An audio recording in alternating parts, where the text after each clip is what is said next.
त्यातलं पहिलं प्रॅक्टिकल आपण आज डिस्कस करणार आहोत.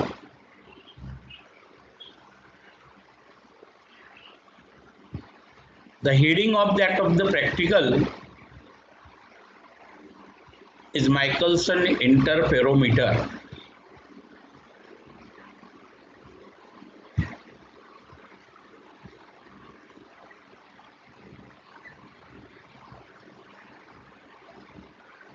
And the aim is to determine the wavelength of monochromatic source of light with the help of interference pattern.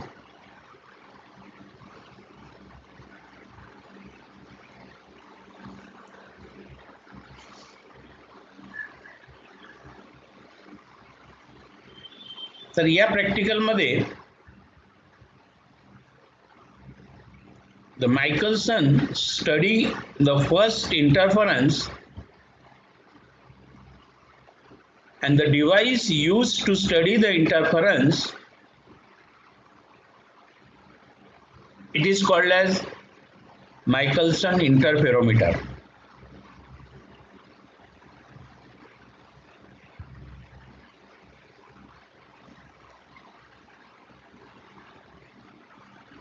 म्हणून या प्रॅक्टिकल मध्ये आपण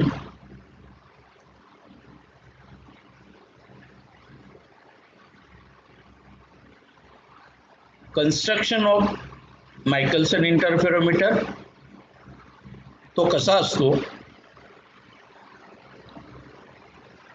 working principle of Mickelson interferometer तो इंटरफरन्सच्या प्रिन्सिपलवर कसा वर्क होतो,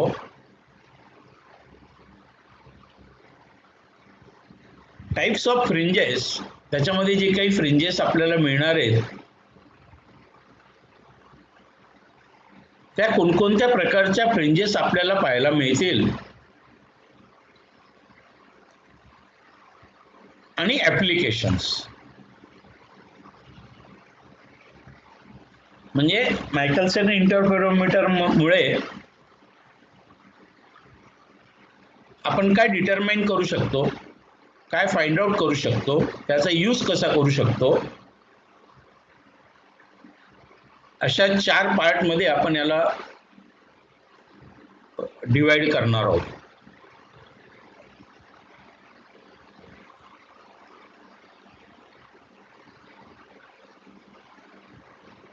Then the first step we discuss here the construction of Michelson interferometer.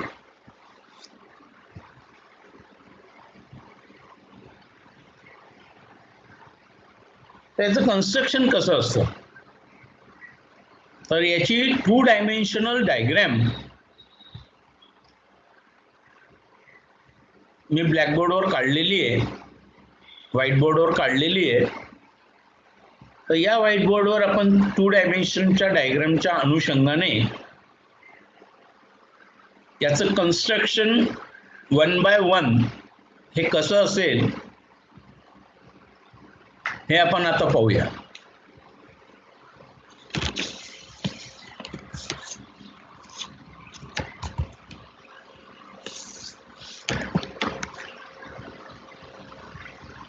सगळ्यांना diagram दिसते? हो सर. कोणाला दिसत नाही रेज युअर हँड.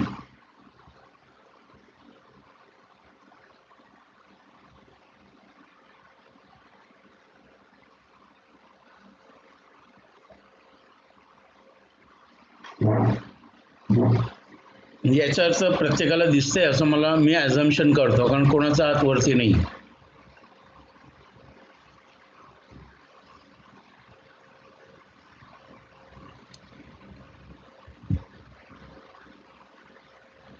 तर ही 2 डायमेन्शनल डायग्राम कन्स्ट्रक्शनची मायकल्सन इंटरफेरोमीटर कसा असतो याची मी काढलेली आहे.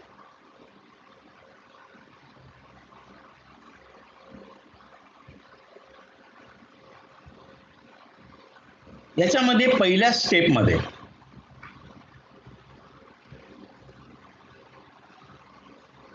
मायकल्सन इंटरफेरोमीटर मध्ये पहिल्यांदा मायकल्सनने दोन मिरर घेतले. This mirror is M1 and this mirror is M2.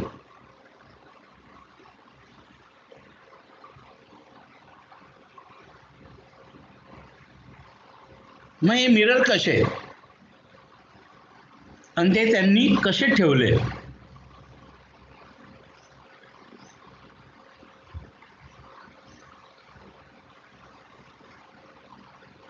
These M1 and M2s are two mirrors, not a lens. Lens नहीं है, मिरर है.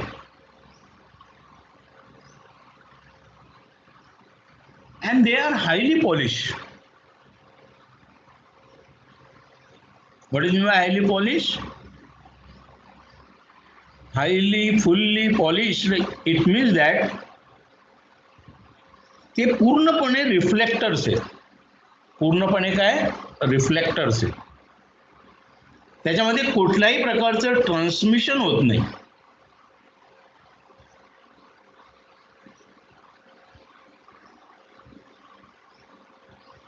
म्हणजे 100% reflection is there but there is no transmission. That is called as highly polish mirror. म्हणून हे दोन highly polish mirror. मग हे mirror कसे बनवलेले असतील? तर या मिररचं जी बॅक साइड आहे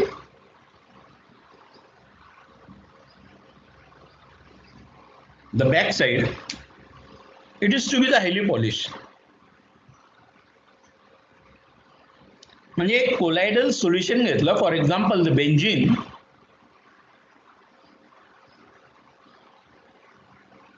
आणि ते बेंझिनचं कोलायडल सोल्युशन बॅक साइडला असं ब्रशने पेंट करून टाकलं, पॉलिश केलं, पेंट केलं आणि मग वाळू दिलं. म्हणजे यामधून कोणतीही वस्तू आता पास होणार नाही, कोणताही लाईट याच्यातून आता असा पास होणार नाही. That means these mirrors are a plain mirror.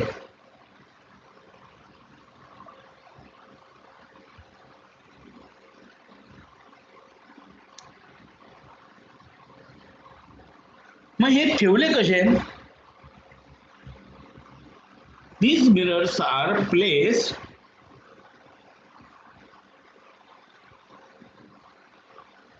perpendicular to each other.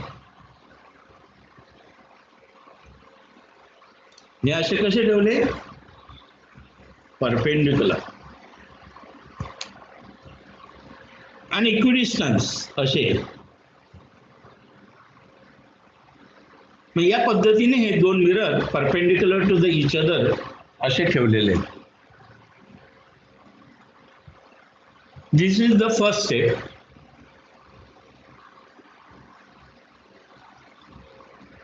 याच्या बॅक साइडला तीन स्क्रू आहेत. म्हणजे असा जर मिरर असेल तर हा इथे एक स्क्रू, इथे एक स्क्रू आणि इथे एक स्क्रू, असे 3 स्क्रू आहेत दोघं साइडला. म्हणजे सॉरी, एका साइडला दोघं मिरर मध्ये बॅक साइडला 3 स्क्रू दिलेले. ते कशासाठी दिलेत, काय दिलेत, परपेंडिक्युलर काय ठेवायचं हे आपण आता वर्किंग प्रिन्सिपल मध्ये पाहूया.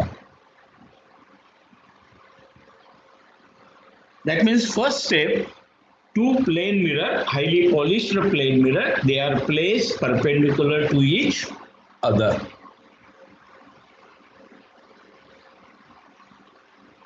आता सेकंड स्टेप मध्ये काय केलंय?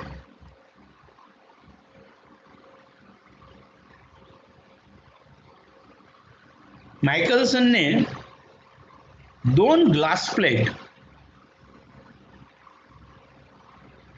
सारख्या थिकनेस सारखी लेंथ, सारखी ब्रेथ आणि एकच मटेरियल पासून बनलेल्या अशा दोन ग्लास प्लेट घेतल्या आणि दोघं ग्लास प्लेट पॅरलल ठेवल्या. दिस is G1 and G2. These are the two glass plates are there. आणि ते कसे ठेवले? Parallel to each other.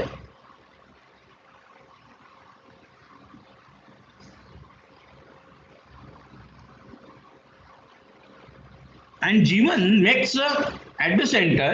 G1 हा सेंटरला असेल and both are to be the makes the 45 angle with respect to this mirror. या मिररच्या 45 degree मध्ये त्यांनी ते ठेवले.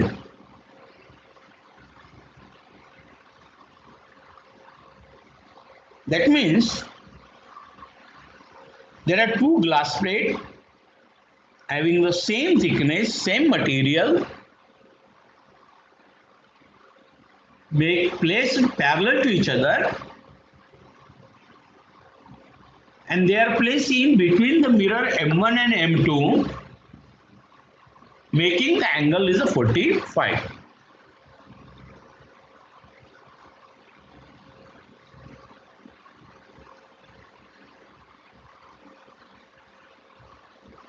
आणि याच्यामध्ये म्हणजे हे जे काही दोन ग्लास प्लेट आहेत त्या दोन ग्लास प्लेट पैकी एक ग्लास प्लेट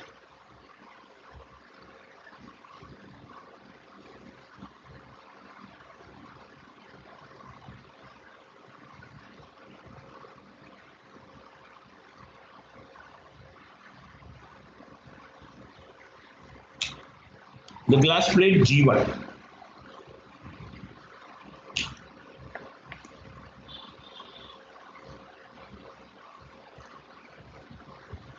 हा सेमी सिल्वर्ड बनवलेला आहे. त्याची एक साइड सेमी सिल्वर्ड बनवलेली आहे.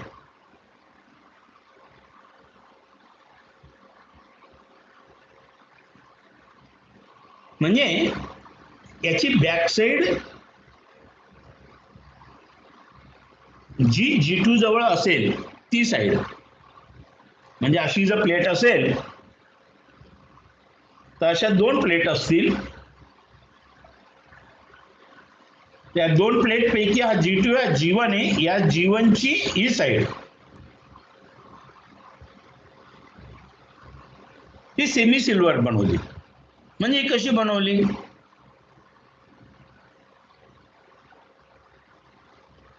पुन्हा एक कोलायडल सोल्युशन घेतलं, बेन्झीनचं कोलायडल सोल्युशन घेतलं आणि त्याच्या बॅक साइडवर त्याला ब्रशने पेंट केलं आणि त्याला वाळू दिलं.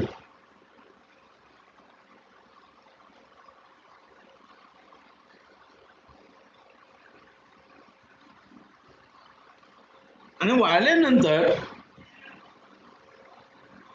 त्याने त्याचा काही भाग म्हणजे ॲटम्स काढून टाकले. म्हणजे इथला काही ॲटम्स, इथले काही ॲटम्स, इथले काही ॲटम्स, इथले काही ॲटम्स, इथले काही ॲटम्स, इथले काही ॲटम्स काढून टाकले.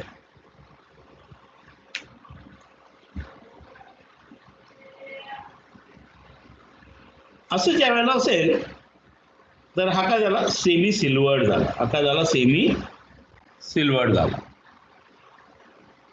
या पद्धतीने हा G1 असतो.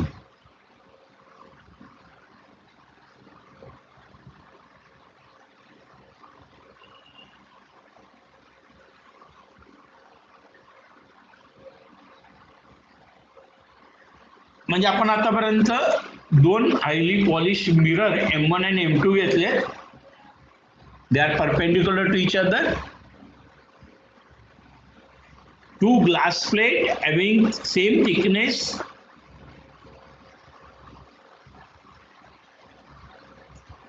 and same material placed parallel to each other in between the two mirrors, and G1 is semi silvered. G1 is the back side of that of the glass plate. G1 is semi silvered. हे पाहिलं. आता हा जो काही mirror असतो, या mirror मध्ये 3 screw आहे. म्हणजे फॉर एक्झाम्पल हा माझा मिरर,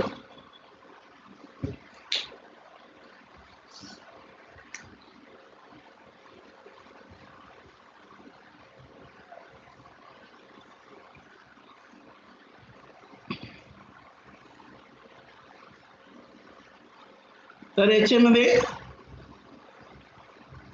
हा एक स्क्रू घेतलाय, हा इथे एक स्क्रू आहे आणि हा इथे स्क्रू आहे. 3 स्क्रू आहेत.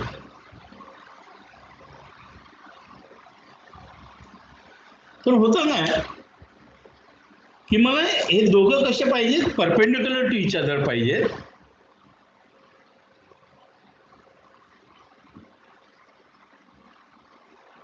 जर हा स्क्रू टिल्ट असेल, हा जर काही मिरर असेल, हा जर असा टिल्ट झाला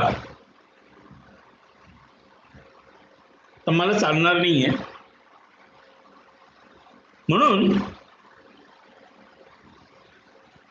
with the help of this screw, या जर स्क्रू तुम्ही फिरवला तर या मिररची displacement along the horizontal axis होते. म्हणजे तो हा जो मिरर आहे ना, हा मिरर असा सरकतो.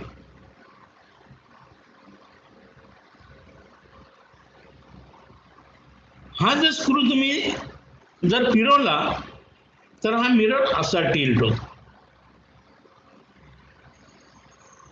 म्हणजे हा जो मिरर आहे, या स्क्रूला जर तुम्ही वरच्या स्क्रूला जर दाबला तर तो असा मिरर असा होणार. आणि या स्क्रूला जर तुम्ही फिरवला तर तो असा मूव्ह होणार.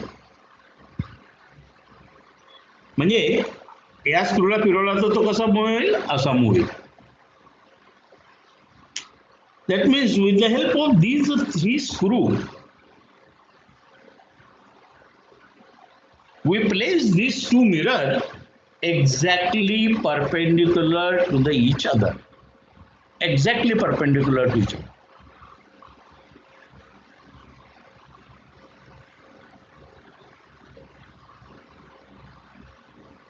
Now in the next step, आता होतं काय, हा टेलिस्कोप ठेवतो आपण.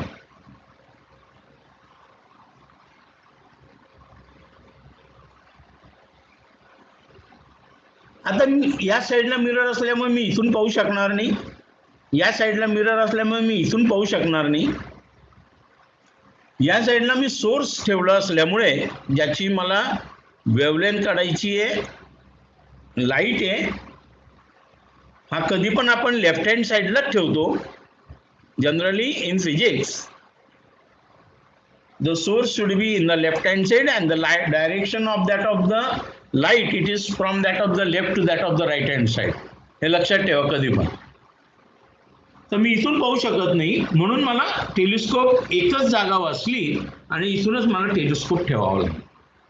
And whatever may be the interference pattern which is to be the obtained at this point, and that point is O. Assume that point is O. हा जो point आहे ना, हा पॉइंट मी ओ काढला.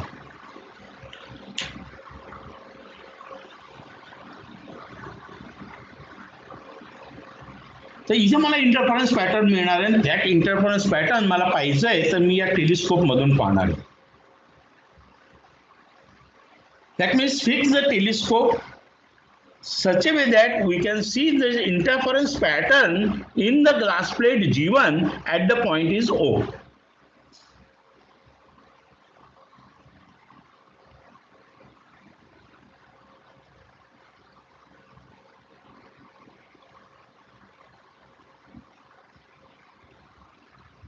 म्हणजे याच्यातून लाईट आलेला आहे, लाईट या मिरर मधून रिफ्लेक्ट होईल, या मिरर मधून पण रिफ्लेक्ट होईल. 2 लाईट सोर्स इथे एकत्र येतील आणि या पॉइंटला आपल्याला इंटरफरन्स पॅटर्न मिळेल. आणि ते मला पाहण्यासाठी माझा टेलिस्कोप हा इथे ठेवावा लागला.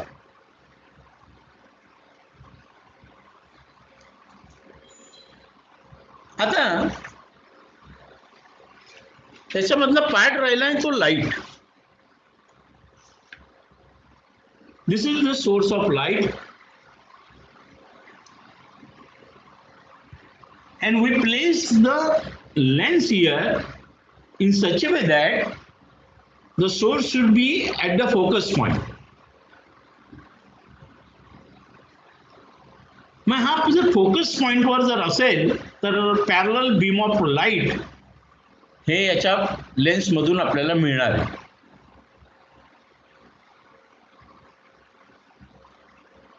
and this is nothing but the construction of Michelson interferometer. हे समजलं का प्रत्येकाला?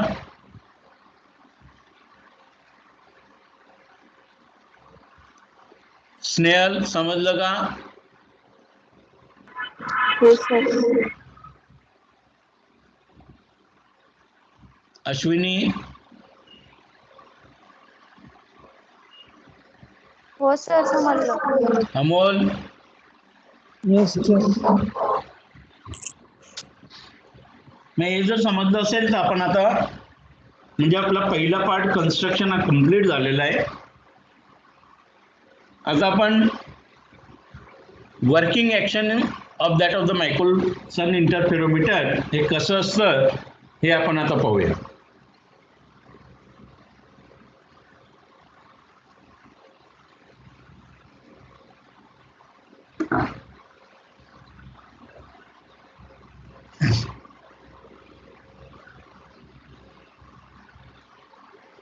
Now in the first step, take a monochromatic source of light. For example, sodium source.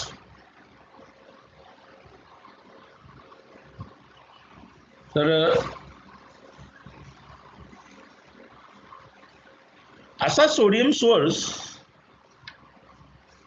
चा लाईट, मोनोक्रोमॅटिक लाईट हा आपण आता घेणार आहे की ज्याची वेवलेंथ ऑब्वियसली डुप्लिकेट मध्ये असते, that is 5890 and 5896 angstrom in it. पण याची ॲव्हरेज 5893 angstrom in it ज्याची वेवलेंथ आहे असा सोडियम सोर्स आपण घेतला.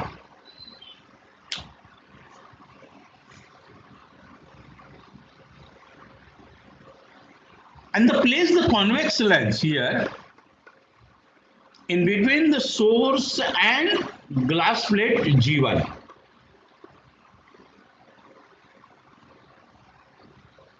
Such a way that the source should be placed at the focus point of this lens. And hence we get a parallel beam of light.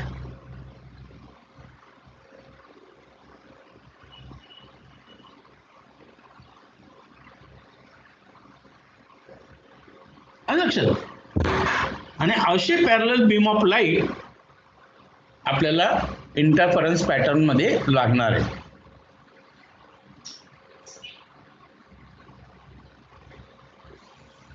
मग हे जे काही parallel beam of light असतात, interference pattern मला मिळवण्यासाठी मला किती raise लागतील? 2 कोअरंट सोर्सेस. 2 कोअरंट सोर्सेस. हे 2 light, 2 beam of light, 2 beam of light. They are coherent light having the same amplitude, same phase, same wavelength.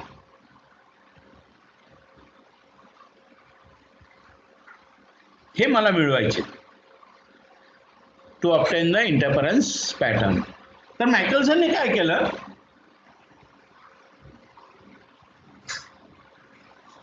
This parallel beam of light, it is to be the fall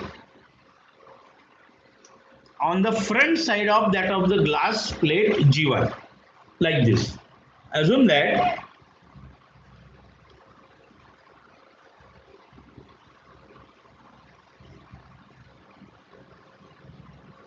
this is the parallel beam of light.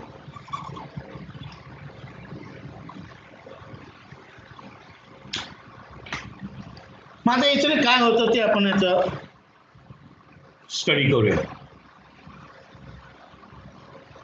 Now consider this is the A and this is the B. That is AB with the incident ray.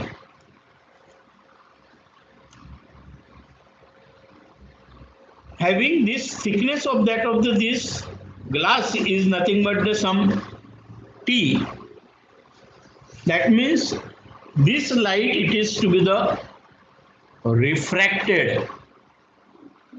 हा काय झाला refract झाला. मग refract कधी होतो आणि कसा होतो हा त्याचा नॉर्मल आहे. That means light it is to be the pass from rarer medium to denser medium.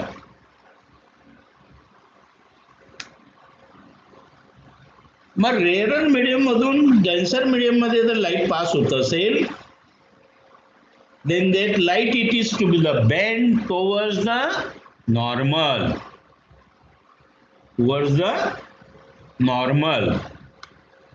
म्हणजे हा असा बेंड झाला.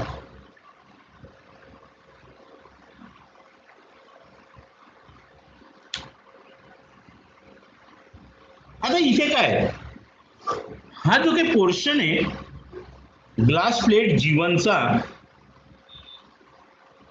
हा सेमी सिल्वर्ड.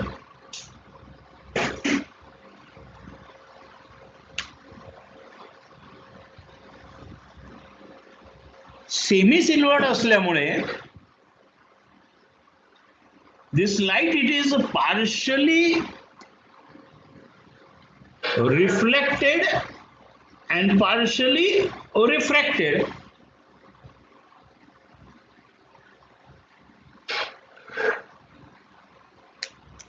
म्हणजे या पॉइंटला ही त्याची नॉर्मल आहे.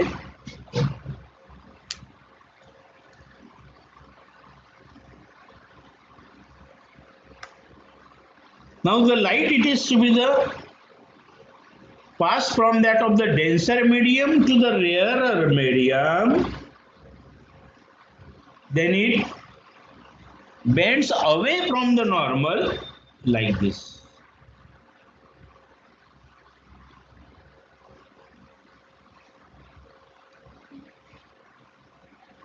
पण या डेन्सर मधून मीडियम मधून पास होत असल्यामुळे हा रिफ्रॅक्ट होईल with the same angle of incident and angle of refraction. What exactly it means?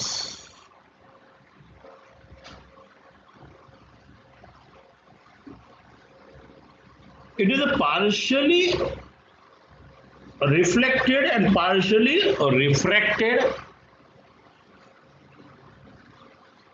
That means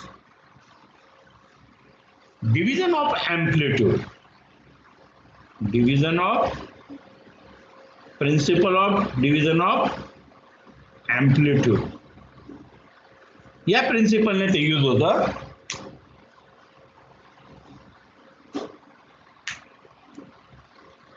That means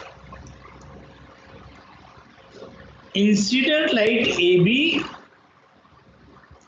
it is a refracted bent towards the normal. This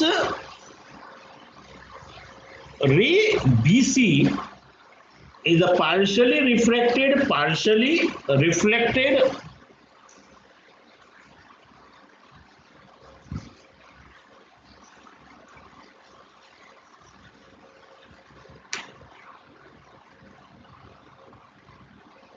And when the light it is passed from that of the denser medium to the rarer medium,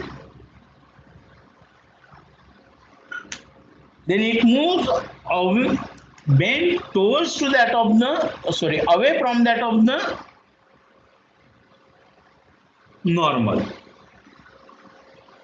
म्हणून या नॉर्मलचा away जाईल. हा angle पेक्षा angle मोठा असेल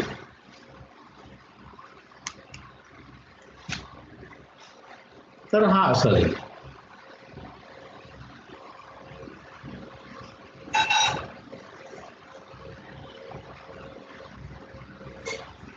आलं लक्षात?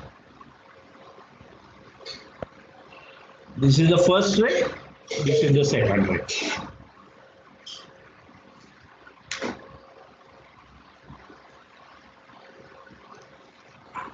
This point is, consider this point is E.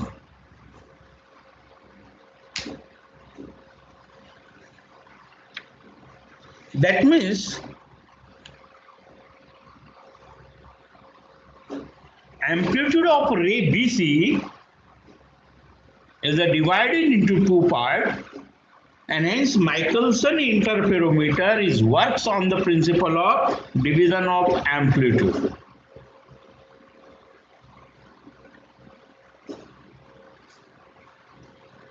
आता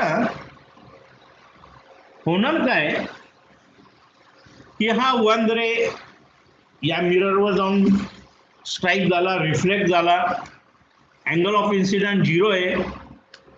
अँगल ऑफ इन्सिडेंट 0 असेल तर त्याच डायरेक्शन मध्ये तो काय रिटर्न येईल.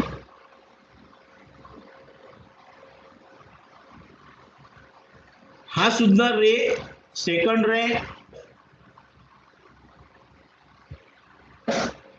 या मिरर मधून रिफ्लेक्ट होईल. इथे पण अँगल ऑफ इन्सिडेंट 0 आहे. हा सुद्धा काय रिफ्लेक्ट होईल, त्याच डायरेक्शनने काय रिफ्लेक्ट होईल आणि दोघं रे या सी पॉइंटला मिळतील and we get the interference pattern. आता एक छोटासा माझा प्रश्न आहे. The distance of these mirror from the C points they are same. मी इथे कमी दाखवलेलं आहे ऍक्च्युअली, थोडंसं पुढे सरकवून देतो त्याला, कारण मी इथे ऑलरेडी पहिल्यांदा कन्स्ट्रक्शन मध्ये मी अगोदरच सांगितलेलं होतं की दोघांचं डिस्टन्स कसं आहे, इक्विडिस्टन्स आहे.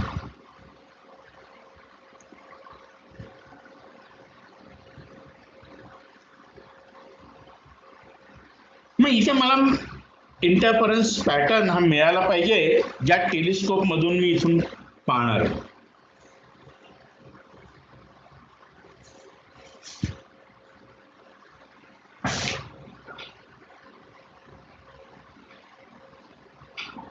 To obtain the bright fringes or to obtain the dark fringes or interference pattern,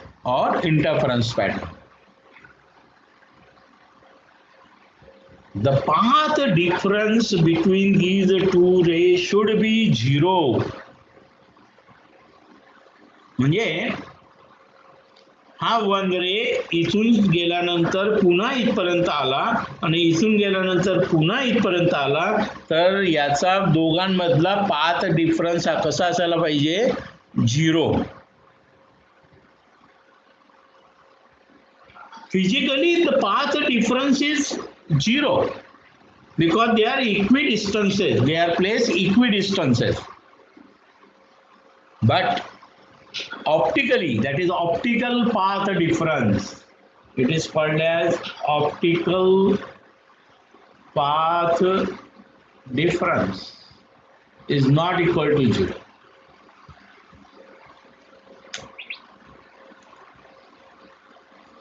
हा ऑप्टिकल पाथ डिफरन्स याच्यामध्ये 0 नाहीये.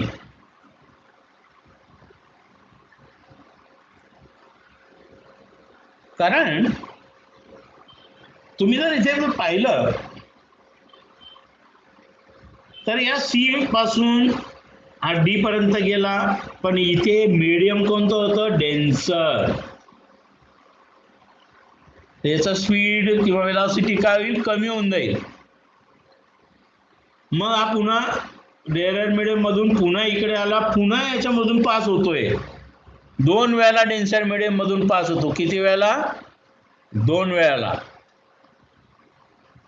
आणि इथे जर पाहिलं सेकंडला,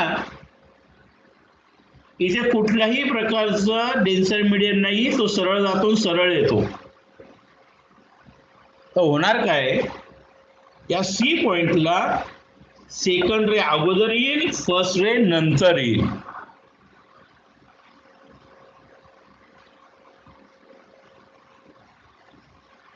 म्हणजे त्याचा ऑप्टिकल पाथ डिफरन्स काय आहे? 0 नाहीये.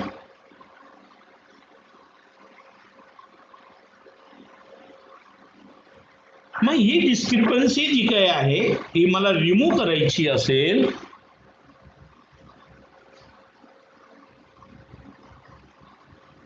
तर मी काय करतो? That means to obtain the same optical path difference, it is necessary to place another glass plate with the same thickness, with the same material in between the glass G1 and mirror M2.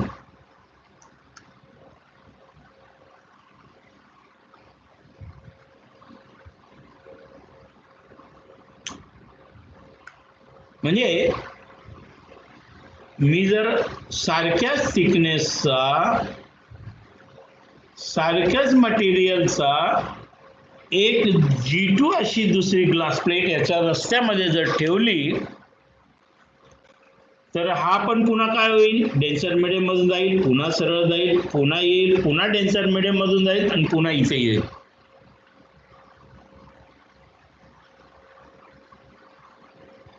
आता काय होणार आहे की याचा optical path difference काय होऊन जाईल? दोघं रेचा सारखा होऊन जाईल. and then we get the interference pattern in this interferometer, and this is the working condition of this Michelson interferometer. हे समजलं का प्रत्येकाला?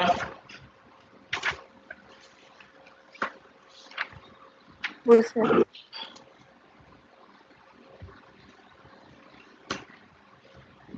Kritika, yes sir. Revati, yes sir.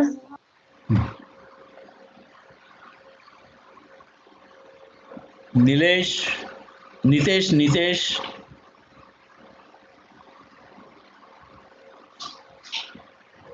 Nitesh Jadhav, त्याचा मेकच चालत नाही. अमोल,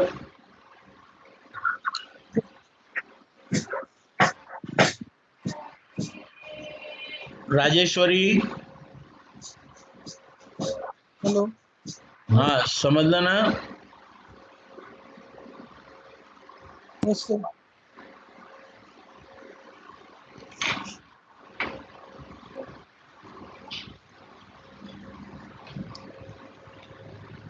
राजेश्वरी,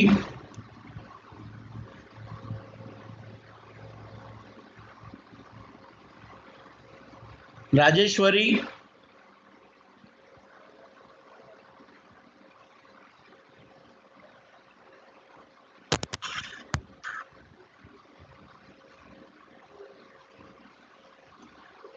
ठीक है.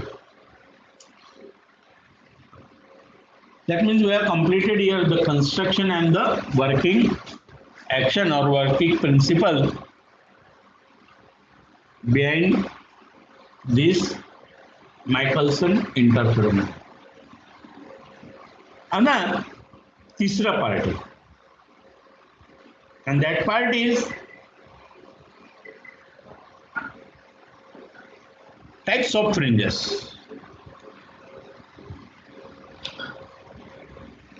त्याच्यामध्ये फ्रिंजेस कशा मिळतात आणि कोणकोणत्या प्रकारच्या फ्रिंजेस याच्यामध्ये मिळतात आणि आपल्या प्रॅक्टिकलला आपल्याला कशा टाईपचे फ्रिंजेस पाहिजे.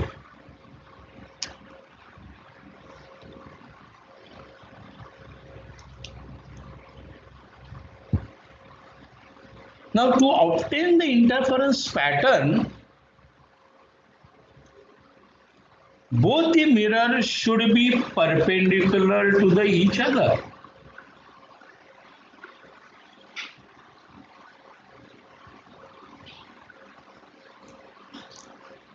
म्हणजे this is the one of the mirror and this is the another mirror.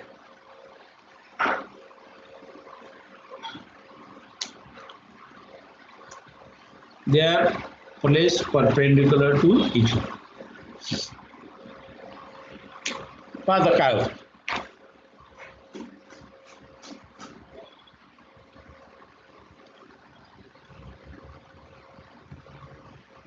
The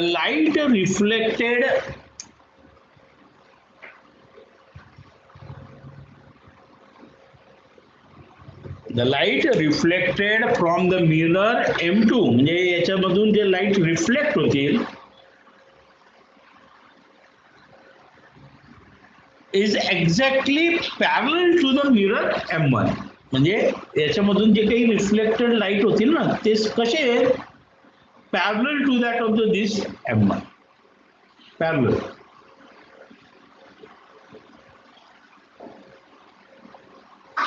That means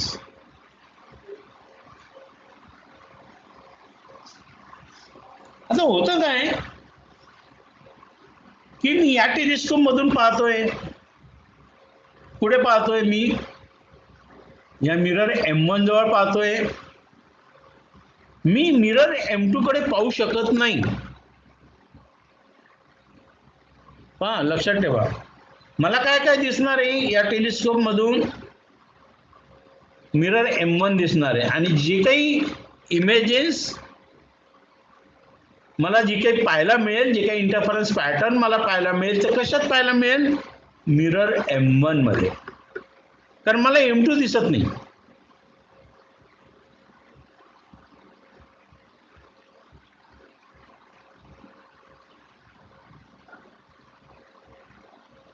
That means we must see the three conditions initially. M1 and M2, these are the perpendicular to the each other, so that light ray is reflected and travels towards the M1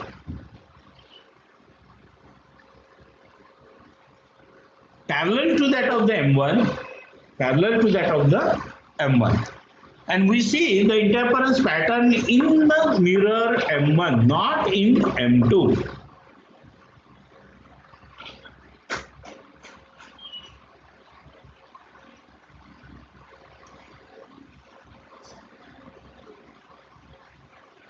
माझा होणार काय पहा तुम्हाला मी तर one by one explain करून देतो fringes कसा असतात.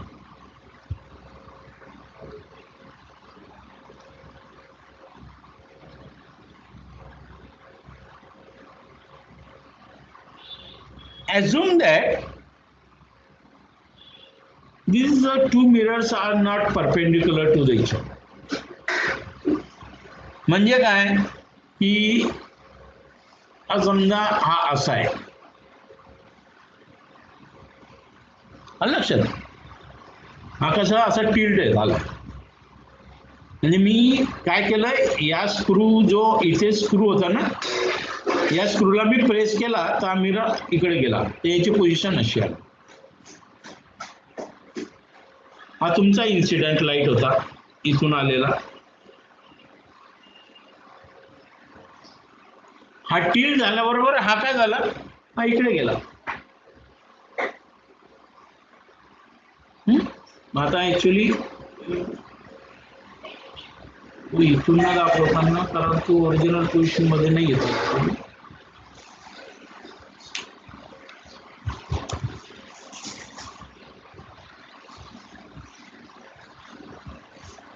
हा सही हा असा लाईट आला आणि तो असा गेला.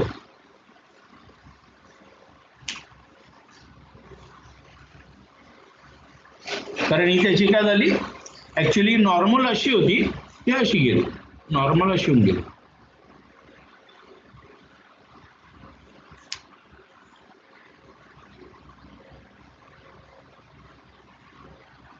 Now, if they are not perpendicular to each other, so that light ray is reflected and travels towards to that of the M1. म्हणजे तो इथेच आला पाहिजे होता पण तो कुठे चालला होता, towards to that of the M1, and hence there is a air film. इथे काय तयार झाली, एअर फिल्म झाली.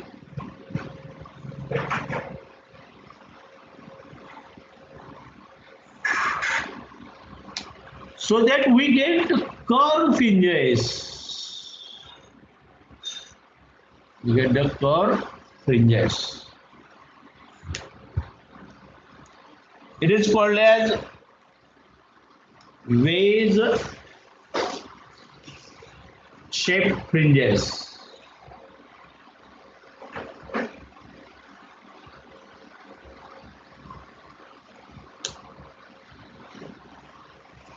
Vase shaped fringes. म्हणजे मला जे काही फ्रिंजेस मिळणार आहे या कशा मिळायला लागल्या, आता मला कर्व मिळायला लागला.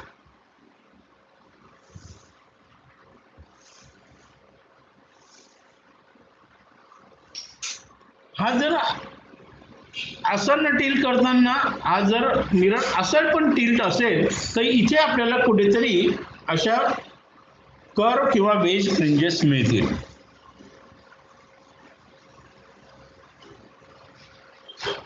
And hence to obtain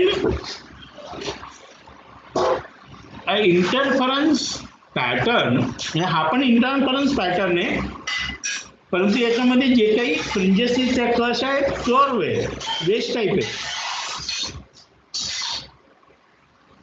त्या मला अशा सर्क्युलर फ्रिंजेस पाहिजे. And hence two mirrors should be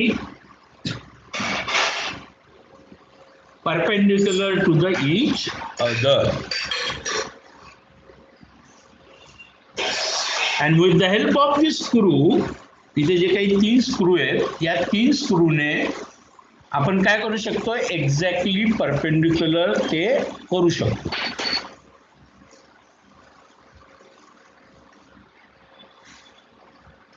Now we have seen the interference pattern through that of the telescope,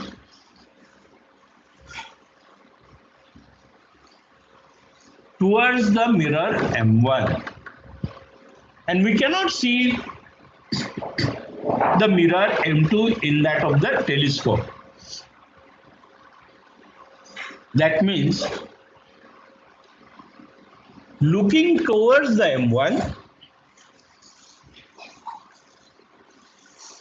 we see the mirror M1,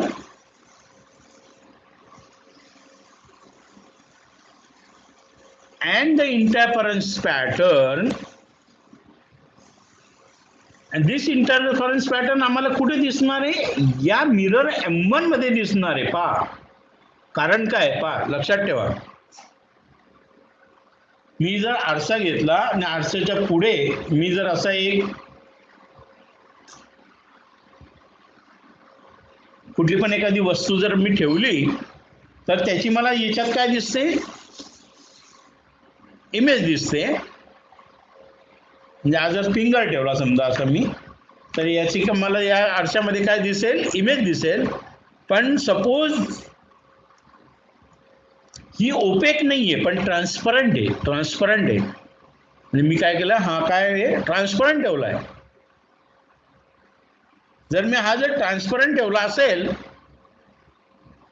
तर याच्यामध्ये जे काही पण चित्र मला दिसणार आहे, जे काही चित्र माझं इथे मिळणार आहे, जे काही इंटरफरन्स पॅटर्न माझं जे काही या ग्लास प्लेट G1 मध्ये मिळणार आहे, ते G1 मध्ये मिळणारे इंटरफरन्स पॅटर्न मला कुठे दिसेल? या मिरर M1 मध्ये दिसेल. पण ग्लास प्लेट दिसेल का? नाही दिसणार. पण इमेज दिसेल का इंटरफरन्स पॅटर्नची? दिसेल. कशात दिसणार आहे? या मिरर M1 मध्ये दिसणार. And hence we see the mirror M1 and the interference patterns will be seen in the mirror M1 through that of the telescope T.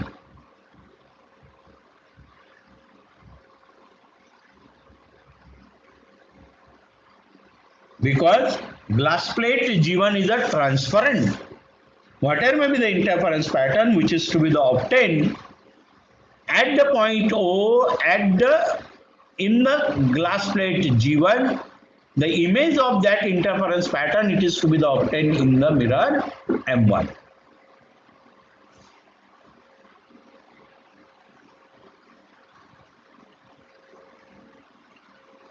आणि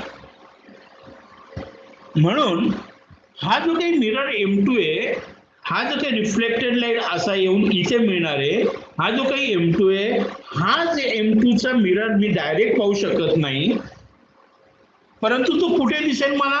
या इथे दिसेल.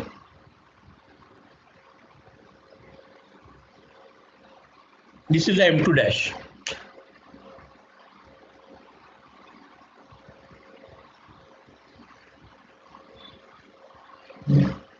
म्हणून आपल्याला जे काही इंटरफरन्स पॅटर्न जे काही मिळतंय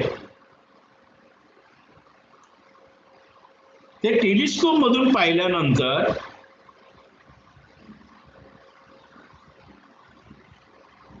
असं वाटेल की इंटरफरन्स पॅटर्न मिळतंय. कोणामुळे मिळतंय?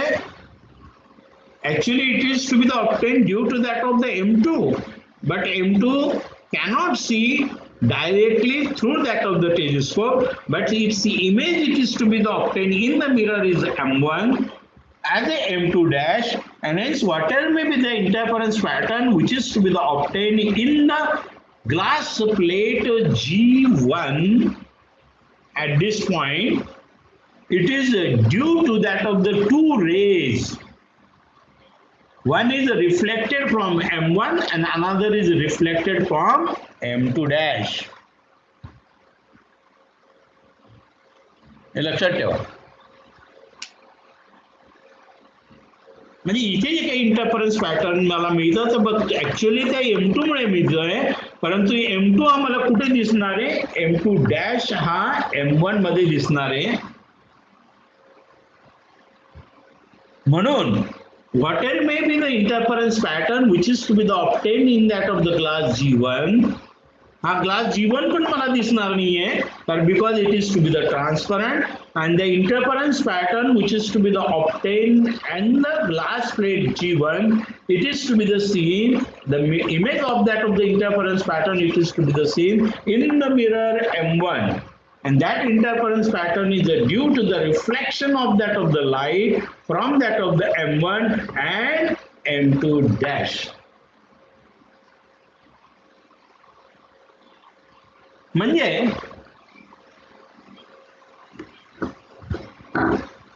आता जर मी याचा इन शॉर्ट मध्ये जर अभ्यास केला तर हा माझा मिरर M1, हा माझा मिरर M2, ही माझी glass plate, and this is the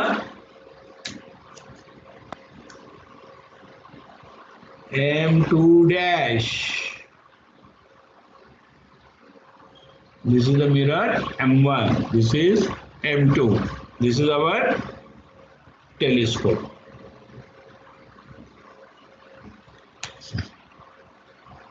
आता काय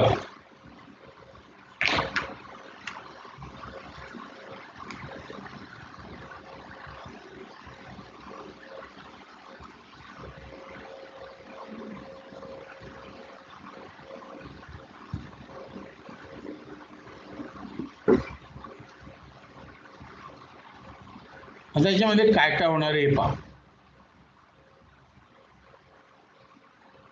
one ray is reflected from that of the M2 dash.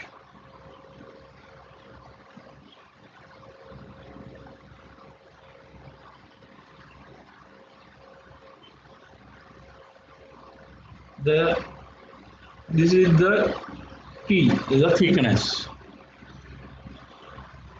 and another ray is reflected from M1. Actually मी साईडला काढलाय, तो ऍक्च्युअली इथेच असेल ना, हे लक्षात ठेवा. म्हणजे हा इथून गेला असा आणि पुन्हा आला, आणि हा दुसरा कुठून येईल, इथून इथे.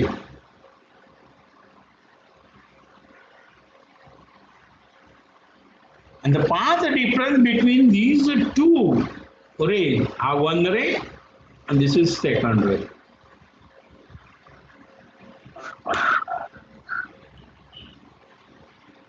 काय झालं राजेश्वरी?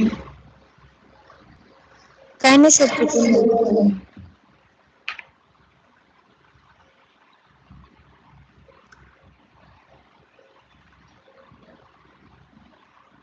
तर हा पहिला रे M2 डॅश वरून रिफ्लेक्ट झाला, दुसरा रे हा M1 मिरर वरून रिफ्लेक्ट झाला.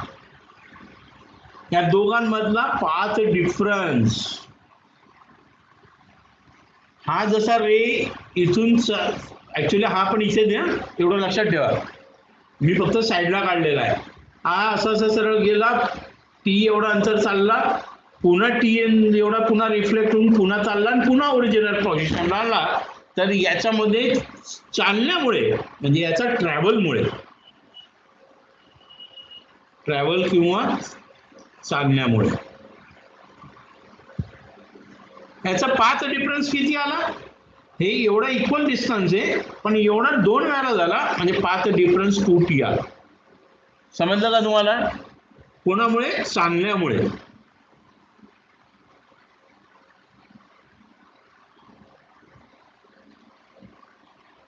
आणि होतं काय, आपण शिकलेलं आहे, when the light is reflected from the rarer medium to the denser medium, that means light, if the light it is to be the reflected from a denser medium, म्हणजे light हा rare medium मधून जातोय, पण तो denser medium वर तो strike झाला आणि तो रिफ्लेक्ट झाला,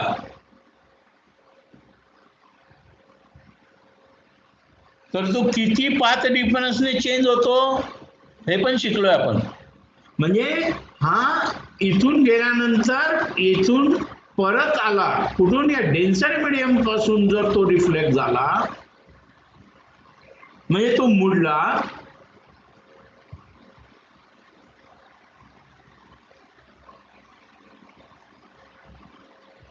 the path difference is λ/2. Path difference is λ/2. λ/2 एवढा पाथ डिफरन्सने तो काय होतो? मुडतो. मग असं जर असेल तर total path difference is equal to, हा चालण्यामुळे 2t, मुडल्यामुळे λ/2. That means 2t plus λ/2 is the total path difference. दोन रिफ्लेक्टेड रे मध्ये टोटल पाथ डिफरन्स हा किती आला आता माझा? 2t plus λ/2.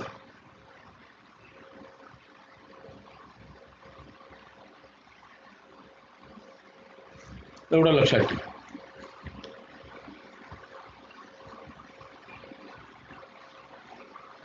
म्हणजे at the center we get obviously the bright fringes,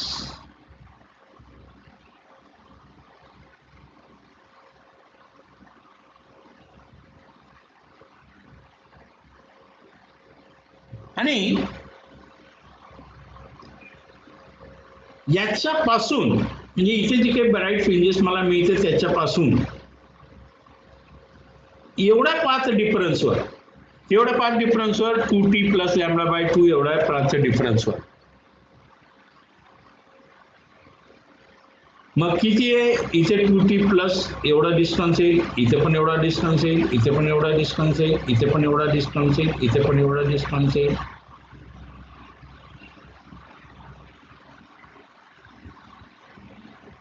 म्हणजे we get the rings, we get the circular fringes.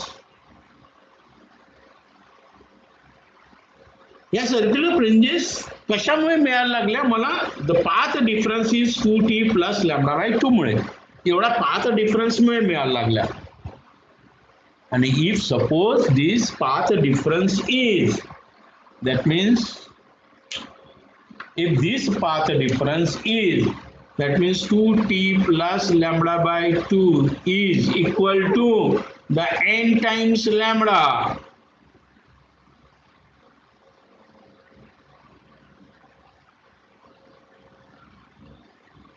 एवढा जर असेल तर आपल्याला कुठली फ्रिंज मिळते? सर्कल ब्राइट फ्रिंज मिळते.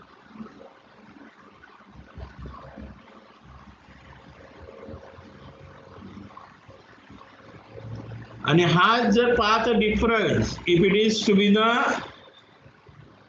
2n प्लस 1 लॅम्बडा बाय 2 एवढा असेल तर कोणती फ्रिंज मिळते? Dark fringe.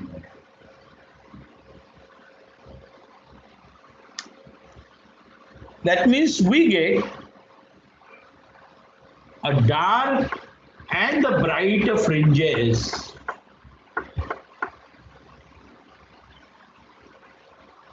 in the interference pattern obtained in the glass plate G1 observed in the mirror M1. And then we get such a type of the circular fringes. Centrally it's a bright, then dark, bright, dark, bright, dark, bright, dark, bright, and so on. And this is nothing but the type of fringes which are to be obtained in the Michelson interferometer. इथपर्यंत कळालं का? म्हणजे आतापर्यंत आपण काय पाहिलं? Construction पाहिलं, working action पाहिलं आणि फ्रिंजेस कशा मिळतात, कोणत्या प्रकारच्या फ्रिंजेस मिळतात. इथे सर्क्युलर कव्हर मिळतात कारण हे काय 3 डायमेन्शनल आहे. ऍक्च्युली हा फक्त एकच नाहीये, बरोबर आहे. लाईट रेज हा जो ग्लास प्लेट असतो ना, ग्लास प्लेट जो असतो ना, या ग्लास प्लेट मधून जेव्हा लाईट सगळे जे काही पास होतील हे एकाच पॉइंटला नाही, हे सगळं पॅरलल लाईट आहे, हे सगळं पॅरलल लाईट याच्यावर जाणार आहे. म्हणजेच हा सेंटरला जो काही मिळेल तो तुमचा ब्राईट मिळेलच, पण मग पुढे सुद्धा त्याचं काय, इथे सुद्धा मिळतं, इथे सुद्धा मिळतंय. म्हणजे संपूर्ण इक्विडिस्टन्स मध्ये जर गेलो, असं इक्विडिस्टन्स मध्ये जर गेलं आणि एवढा जर पाथ डिफरन्स जर हा जर n लॅम्बडा असेल तर ब्राईट मिळेल, आणि 2n प्लस 1 लॅम्बडा बाय 2 असेल तर काय मिळेल? डार्क मिळेल. असं मला अल्टरनेट फ्रिंजेस मला मिळतील, and we get the circular fringes. आणि हा जर टिल्ट केला गेला, मिरर जर असा टिल्ट झाला तर आपल्याला कोणती फ्रिंज मिळते? वेज टाईप, म्हणजे कोणती? कर्व टाईप फ्रिंजेस मिळते. म्हणजे कर्व फ्रिंजेस जर आपण जर या टेलिस्कोप मधून जर या मिरर मध्ये जर पाहिला तर याचा अर्थ काय होतो की हा मिरर M1 आणि M2 they are not perpendicular to the each other, and M2 is a fixed and M1 is movable. आणि याच्यामध्ये 3 स्क्रू आहेत. तर या 3 स्क्रू द हेल्प ऑफ, म्हणजे मला जर सर्क्युलर फ्रिंजेस मिळत नसतील आणि मला जर कर्व फ्रिंजेस मिळत असतील तर मी या 3 स्क्रूने ऍडजस्ट करून असं करणार आहे की हे दोघं मिरर माझे कसे असतील? Exactly perpendicular to each other असतील. म्हणजे माझ्या जे काही कर्व फ्रिंजेस अशा मिळत होत्या त्या मला आता कशा मिळतील? सर्क्युलर फ्रिंजेस मिळतील. इथपर्यंत कळालं? लीना, ठीक आहे सर. कोणाला काही डाऊट आहे का आता?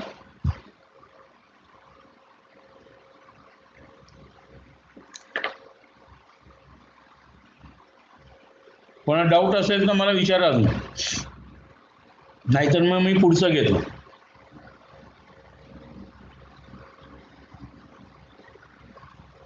आकाश येस. बोला, समजलं का? हो.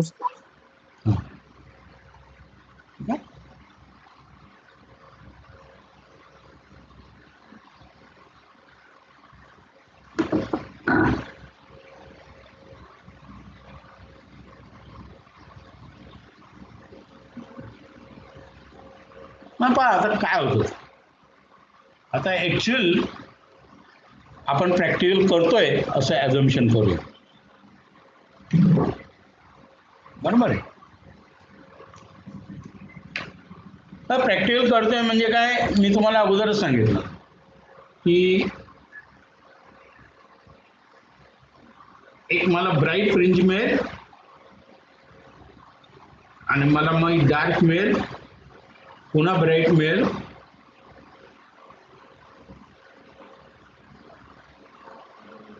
पुन्हा एक डार्क फ्रिंजेस मिळेल मला,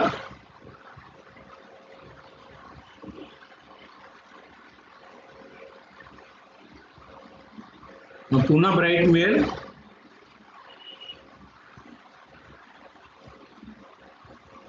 पुन्हा एक डार्क फ्रिंजेस मिळेल, पुन्हा ब्राईट मिळेल आणि पुन्हा मला अशी डार्क फ्रिंजेस मिळेल.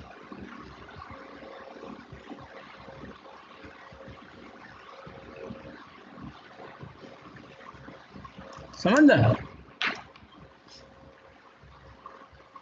आता ऍक्च्युअल प्रॅक्टिकल कसं करतात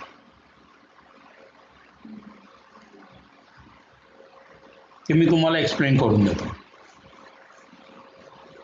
तुम्हाला असं काही वाटणार नाही किंवा आपण लॅबोरेटरीमध्ये जाऊनच प्रॅक्टिकल करायला पाहिजे असं मला नाही वाटत की तुम्हाला असं वाटेल.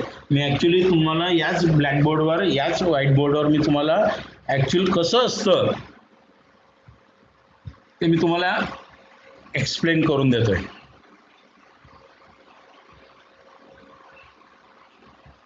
आता बघा, this mirror, position of this mirror is fixed.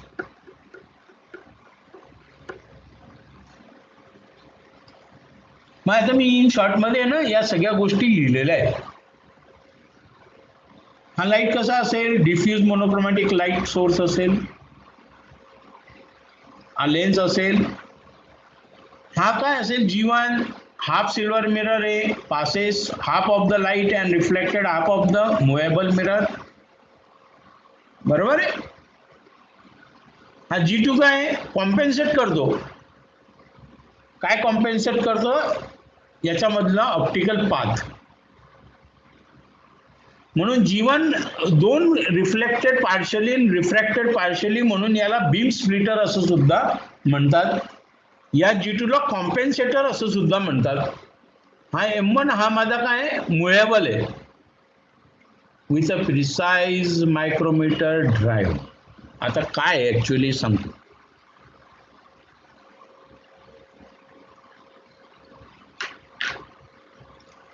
म्हणजे हा जो काही मिरर आहे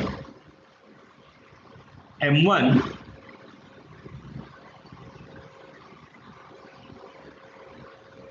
हा M1 मिरर मला मूव्ह करता येईल.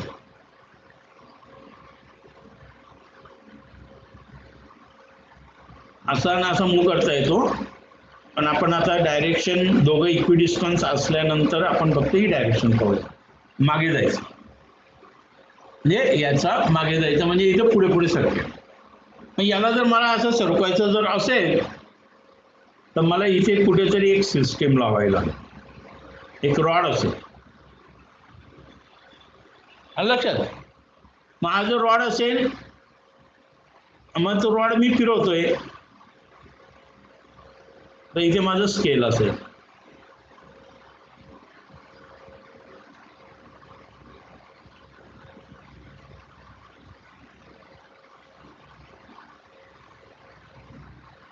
आता हे जे काही मला मुवमेंट करायची मिररची, याचा पाथ डिफरन्स किती काढला होता मी? 2t plus lambda by 2 is equal to n times lambda. म्हणजे हे जे काही अंतर असणार आहे ना, हे जे काही अंतर असेल ना, इट इज हे 1 2 3 लॅम्बडा. लॅम्बडा म्हणजे काय? वेव्हलेंथ. वेव्हलेंथ कशात असते? अँगस्ट्रॉम युनिट मध्ये.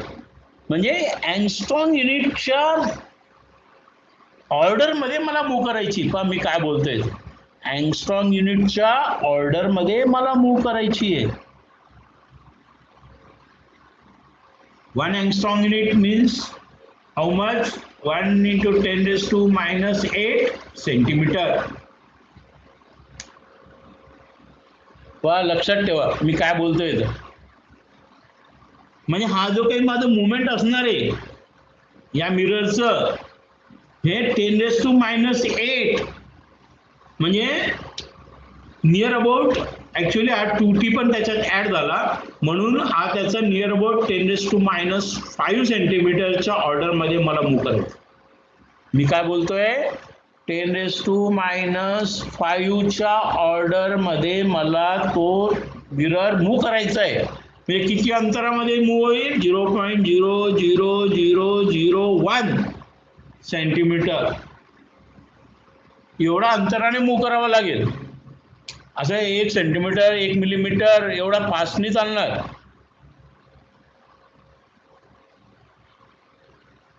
म्हणून एवढं अंतर, एवढा अंतर हळूहळू या अंतरामध्ये मूव्ह करायचंय मला. म्हणजे तुमचा जो काही स्केल असते, ही स्केल आहे, ही स्केल मध्ये इथे तुम्हाला दिसतंय 1 सेंटीमीटर म्हणजे एवढं अंतर, बरोबर आहे. तर एवढ्या अंतराच्या मध्ये किती तुकडे करायचे मला? 10 raised to 5 असं मूव्ह करायचं आहे. मग एवढं जर मला मूव्ह करायचं जर असेल तर साध्या प्लेन नुसतं सरकवून दिलं असं होणार नाही. म्हणून इथे काही गिअर सिस्टीम लावलेलं आहे. इथे काय लावले आहेत? गिअर सिस्टीम लावले. एक अशी गिअर सिस्टीम आहे आणि एक अशी गिअर सिस्टीम.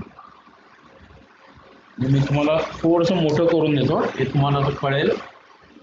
तुम्हाला कळालं का मी काय बोललोय? हे तरी कळालं का? तुम्हाला हे कळालं तरच ते कळेल पुढचं. म्हणजे ही माझी एक पट्टी असेल, ही पट्टी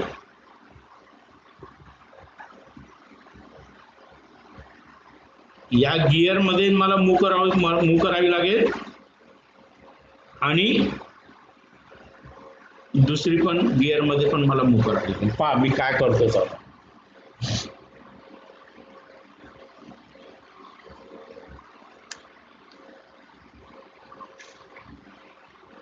आता ऍक्च्युली या जे काही आहे ना, इथे एक मेन स्केल असेल, मेन स्केल. तर जनरली मेन स्केल कसं असतं? 1 सेंटीमीटर आणि 1 सेंटीमीटर मध्ये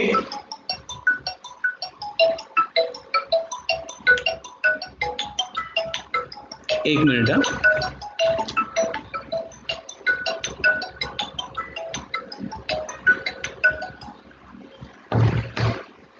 एका सेंटीमीटर मध्ये 1 मिलीमीटर एवढं अंतर असतं, म्हणजे 10 तरी डिव्हिजन असतं.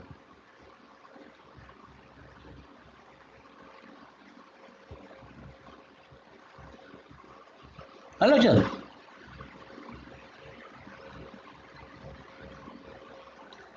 तर ही जी काही माझी वर्नियर आहे, या वर्नियर स्केल, हा जो माझा वर्नियर आहे इथे,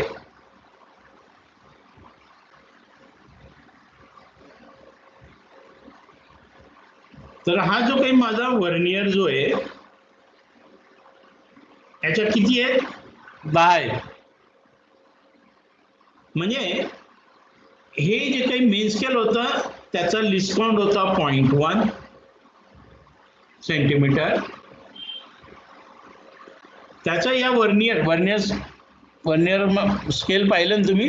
वर्नियर कॅलिपर पाहिलाय ना? नाही पाहिला? हा. तर वर्नियर कॅलिपर मध्ये काय केलं जातं?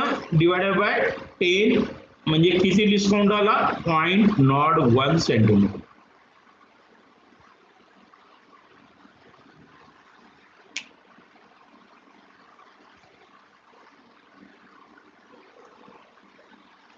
आणि या वर्नियरचा मायक्रोमीटर इथे लावलेला आहे, हा त्याचे 100 भाग करतो. हा जर 100 भाग जर करत असेल तर हा पूर्ण एक राऊंड फिरवला तर या वर्नियरचा एक राऊंड पुढे सरकतो. किंवा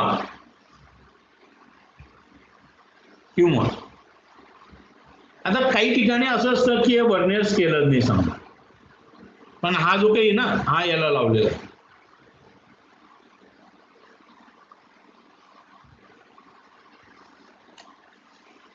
मी अजून तुम्हाला वेगळ्या अँगलने शिकवतो. हे पहा, याला तुम्ही मूव्ह करणार आहे. इथून समजा 0 to 99 आणि पुन्हा 100. याला मूव्ह केला तर हा पुढे सरकतो.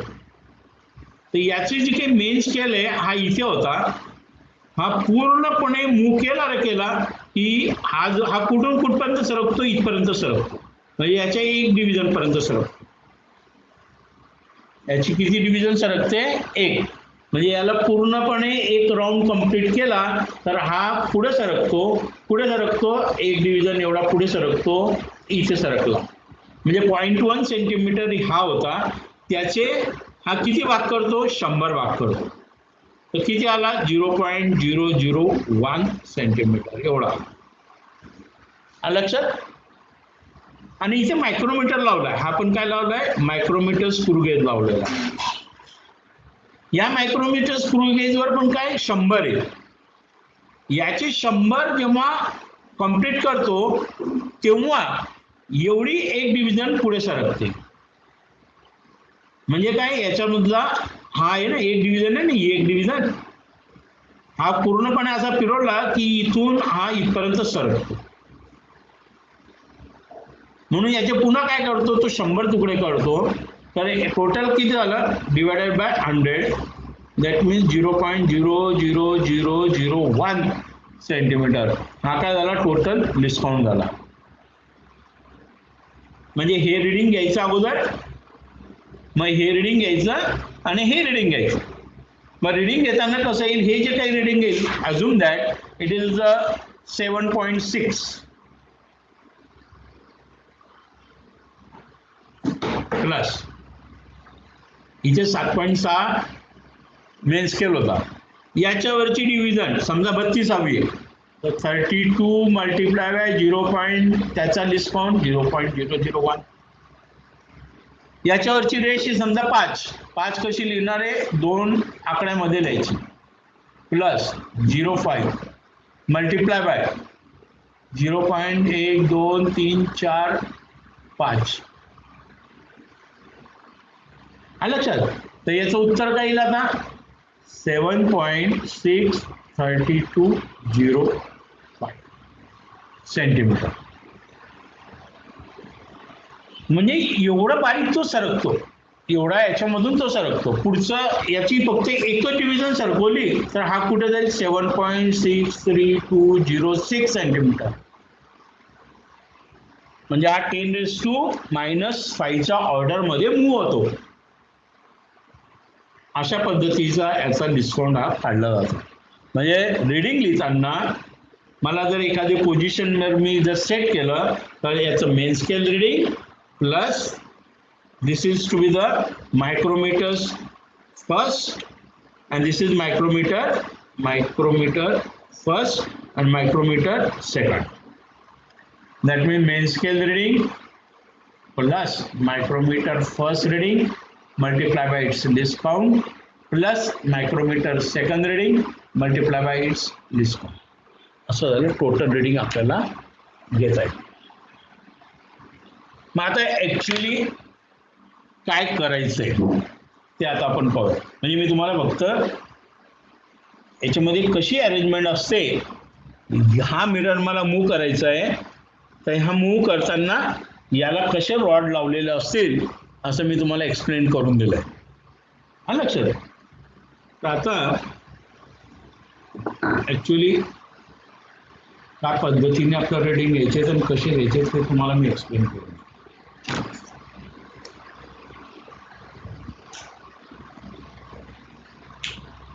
एक मिनिट हा.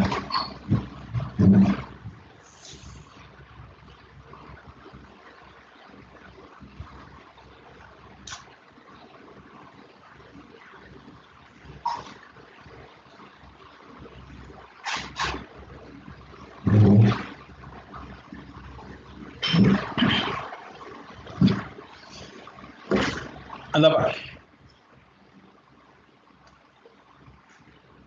मी काय करणार आहे पहिल्यांदा, फर्स्ट ब्राईट फ्रिंज, या ब्राईट फ्रिंजला माझा टेलिस्कोप मधला, या टेलिस्कोप मधली व्हर्टिकल लाईन अशी लावणार. हा 0 होती की नाही, फ्रिंज काय होती, 0 होती.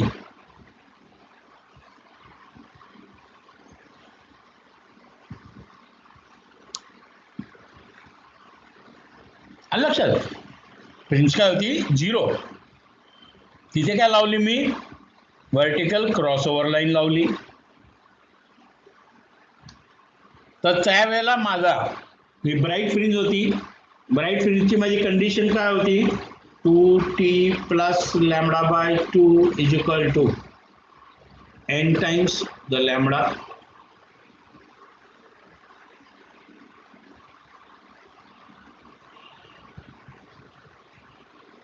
लक्षात.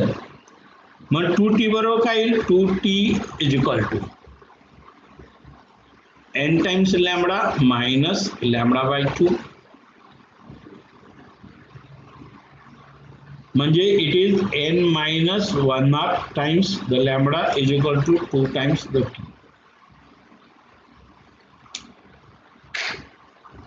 आता अशी फर्स्ट फ्रिंज घेतली, मला इथून काउंट करायची, first, second, third, fourth, fifth, six and so on. तर फॉर फर्स्ट रिंग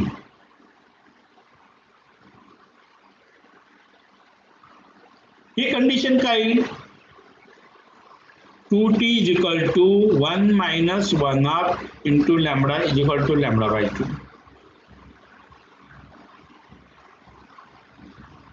म्हणजे आता मी काय करतो, इथे नंबर ऑफ रिंग लिहितो आणि त्याचा 2t चा फॉर्म्युला लिहितो.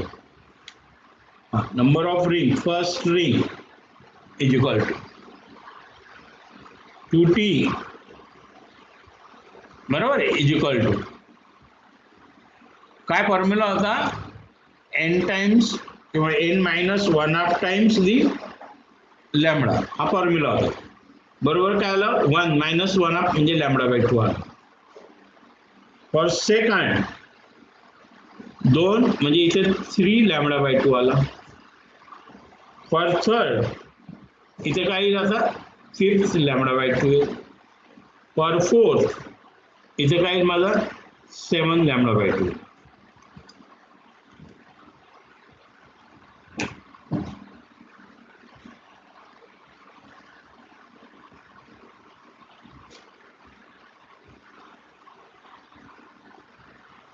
आलं लक्षात, कळतंय प्रत्येकाला. आता if we move the M1, म्हणजे मी इथे समजा M1 काढला, ही पोझिशन होती, ही पोझिशन होती, ही M1 ची, ही M2 डॅश. तर ही M1 मला वरती सरकवला, तरी त्याची ओरिजिनल पोझिशन होती ही M2 ची आणि हा M1. हा काय केला मी शिफ्ट केला. किती अंतराने? λ/2 ने. हा मी काय बोलतोय, λ/2 ने सरकवला. Now if you move the m1 with a λ/2 distance, मग λ/2 डिस्टन्स ने जर मी असं मूव्ह करतोय तर याचा पाथ डिफरन्स किती आलेल आता मला सांगा बरं. ऑप्टिकल पाथ डिफरन्स आता इथे टी नाहीये. ऑप्टिकल पाथ डिफरन्स किती येईल? हा एक वाला वरती जातो आणि एक वाला पुन्हा खाली येतो. मग किती वेळेला येईल? 2 times λ/2 ने.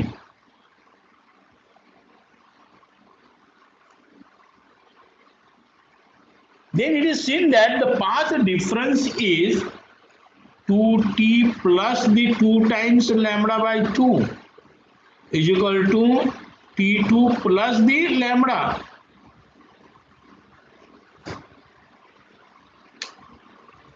That means initially हा किती होता? λ/2 होता.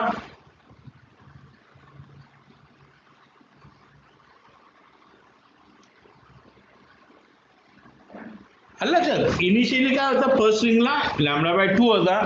याला आता मूव्ह केला तर याच्यामध्ये किती पाथ डिफरन्स तयार झाला? लॅम्बडा एवढा तयार झाला. म्हणून याच्यामध्ये याच्या पाथ डिफरन्स मध्ये मी काय करणार आहे की 2t प्लस द लॅम्बडा करेल.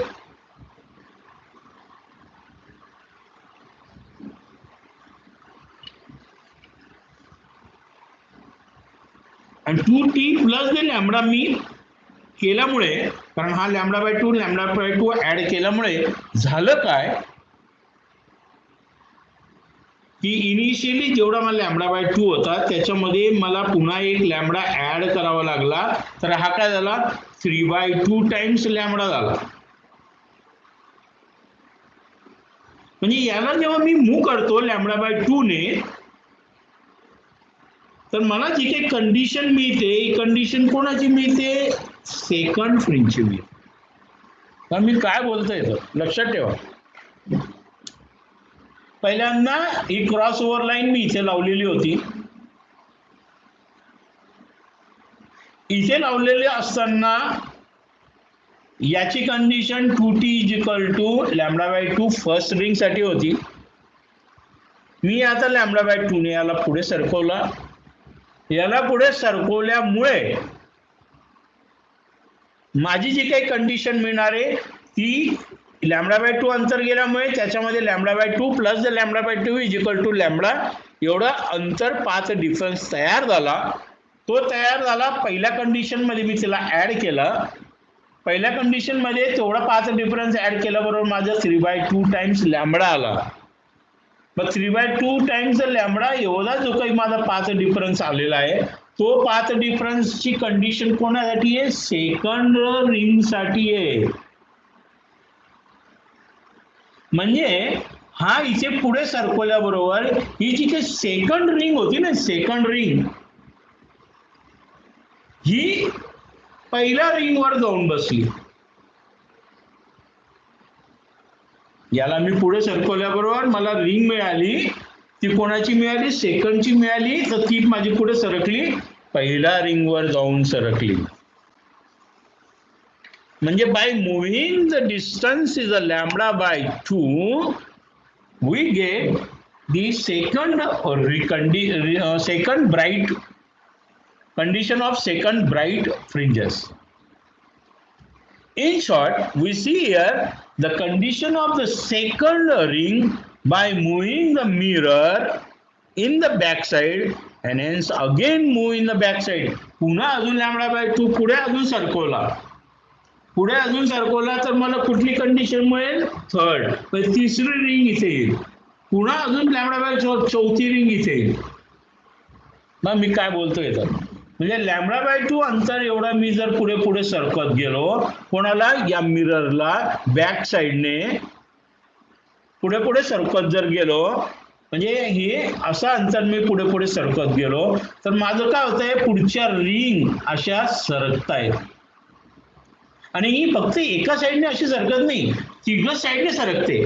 म्हणजे आता बघा, ही सेकंड रिंग आहे ना, ही सेकंड रिंग मला इथे आणायची असेल, ही थर्ड रिंग मला इथे आणायची असेल, ही फोर्थ रिंग मला इथे आणायची असेल, कळतं मी काय करतोय इथं. म्हणजे अशा रिंगा आतमध्ये असे जाताना दिसेल. पहा मी काय बोलतोय इथं, एक पहिली गेली, दुसरी गेली, तिसरी गेली. म्हणजे काय, पहिली गेली म्हणजे काय, ही इकडे आली तर हा आतमध्ये गेला, ही इकडे आली तर हा आतमध्ये गेला, ही इकडे आली तर हा आतमध्ये गेला. म्हणजे 1 by 1 ring it is to be the move inside the centre. If you move the mirror in the upward direction or in the backward direction by the distance of lambda by 2.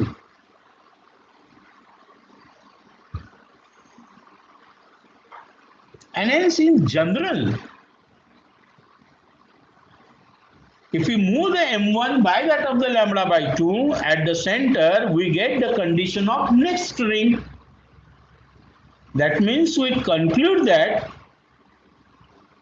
if we move the M1 from the original position by distance of lambda by 2, then we get the condition of next ring. मग असं जर असेल, then if we move the distance is x,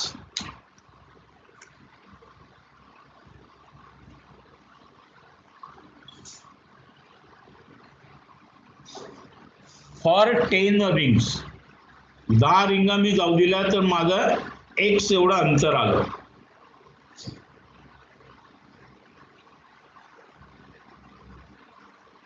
तर माझा x बरोबर काय येईल, 10 times lambda by 2. 10 एवढं गेलं ना, x आलं, 10 रिंगासाठी असेल तर लॅम्बडा बाय 2 असेल. तर nth रिंग माझ्या जर आतमध्ये गेला असं मला जर आढळलं आणि त्याचं जर अंतर घेतलं तर माझं काय येईल, n into lambda by 2. Lambda बरोबर काय आला, 2 टाइम्स x अपॉन n. पहा आता काय होतं. आता पहा मी काय करतोय, म्हणजे मी काय केलं, क्रॉसओव्हर लाईन लावली, कुठे लावली, सेंटरला लावली. सेंटरला लावल्यानंतर मी काय पाहतोय, की इंटरफरन्स पॅटर्न पाहतोय. कशाच्या फॉर्म मध्ये, सर्क्युलर फ्रिंजेसच्या फॉर्म मध्ये. मग माझा मिरर काय करतोय, मला मूव्ह करायचा आहे, किती डिस्टन्स आहे, लॅम्बडा बाय 2 डिस्टन्सने. लॅम्बडा बाय डिस्टन्सने जर मी मूव्ह केल्याबरोबर माझ्या पुढची रिंग काय होते, सरकते. कुठे येते, ओरिजिनल पोझिशनला येते. ही पुढे येते, पुन्हा सेंटरला जाते, ही पुढची येते, पुन्हा सेंटरला जाते. जसं जसं मी लॅम्बडा बाय 2 अंतर चालवतोय किंवा सरकवतोय तशी एक एक रिंग माझी सेंटर जवळ येत राहते. म्हणून मला असं दिसतंय की या सगळ्या सर्क्युलर फ्रिंजेस या सेंटरमध्ये आतमध्ये जाताना दिसत आहे. मग मला असं मोजता येईल, पहिली गेली 1, दुसरी गेली 2, तिसरी गेली 3, चौथी गेली 4. अशा मला काउंट करता येत आहे. मला nth अशा रिंगा जर मला काउंट करता आल्या तर माझं काही डिस्टन्स ट्रॅव्हल होणार आहे ते x बरोबर n टाइम्स लॅम्बडा बाय 2 एवढं होणार आहे.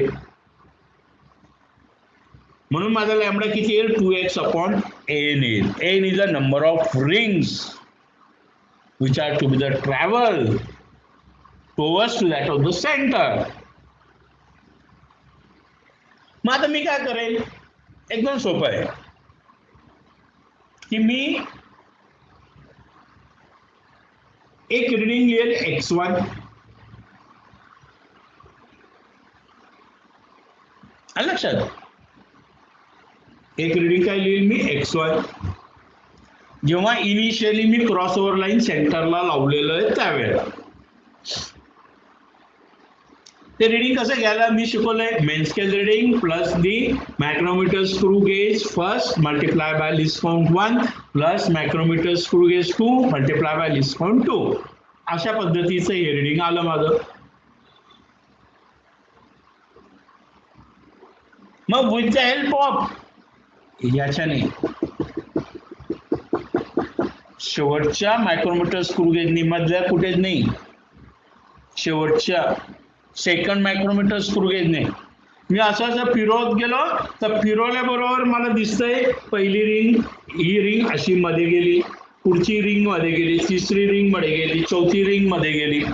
तर अशा number of rings which are to be the move inside this circle, inside this at the centre, अशा मी 50 रिंगा जाऊ दिल्या. 50 रिंगा गेल्यानंतर थांबलो. थांबल्यानंतर x2 रिडिंग घेतलं तर हे डिस्टन्स माझं बदलेल. हे डिस्टन्स माझं काय बदलेल. मग हे डिस्टन्स जे काही ते माझं x2 आलं. याच पद्धतीने मी रिडिंग घेतलं, x2 आलं तर x2 minus x1 is equal to x. x that means this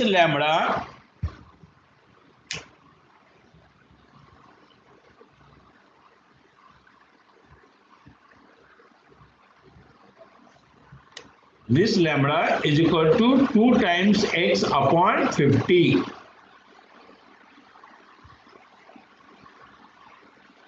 म्हणजे हे मला माहिती, हे मी काढलं तर मला याची किंमत कळाली.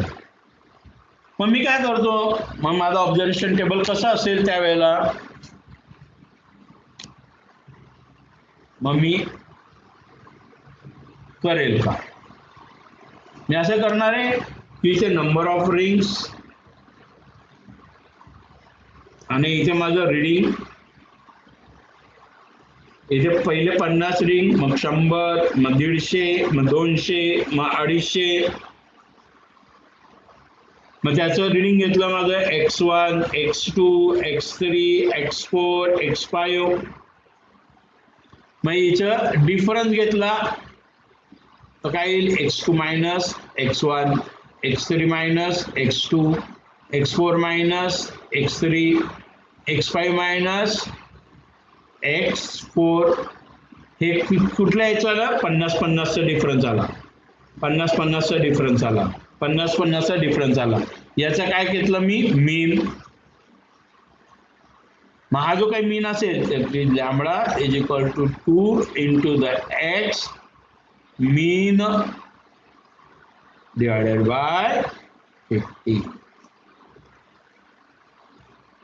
अशा पद्धतीने we can determine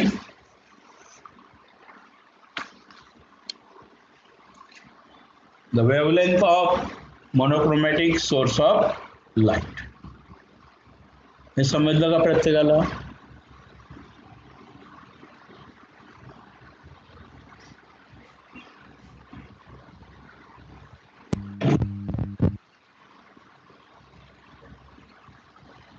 बोला.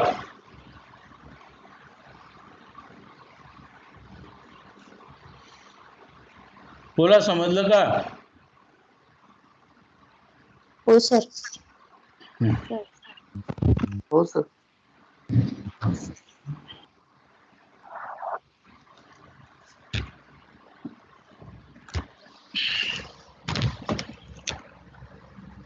तर तुम्हाला मी एक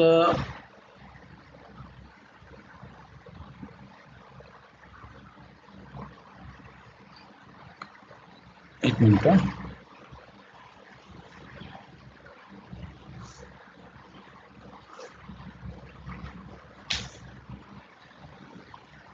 स्क्रीन शेअर करून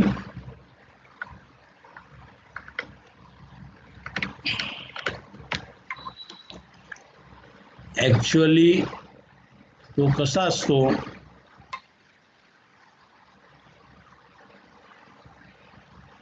मायकलसन इंटरफेरोमीटर, तो मी दाखवण्याचा प्रयत्न करतो.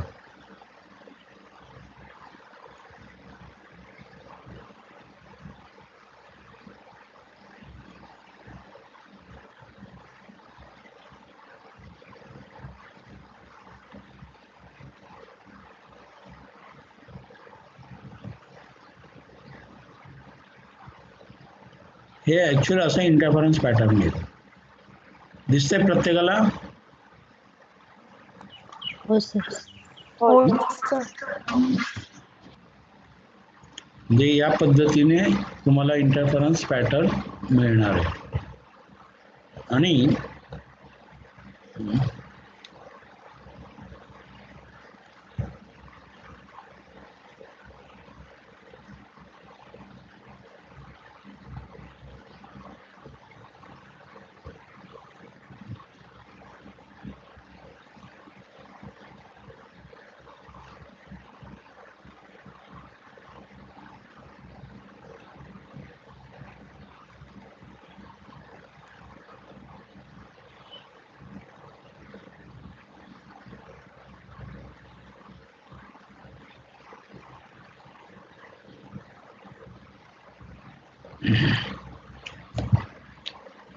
एक मिनिट चालू ठेवा.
ठीक आहे.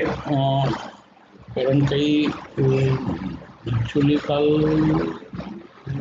इमेज मी काढल्या होत्या फोटोग्राफ्स, मला तर ते दिसत नाही ॲक्च्युली.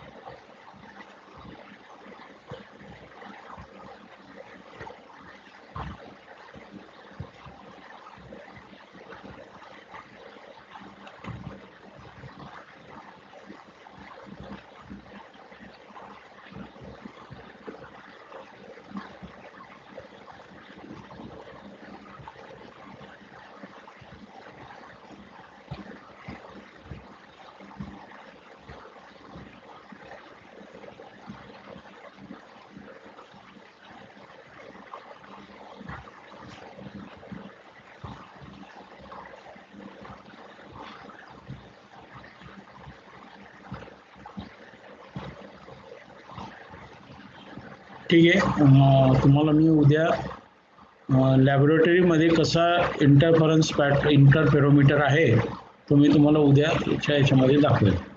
हे कळालं का प्रत्येकाला?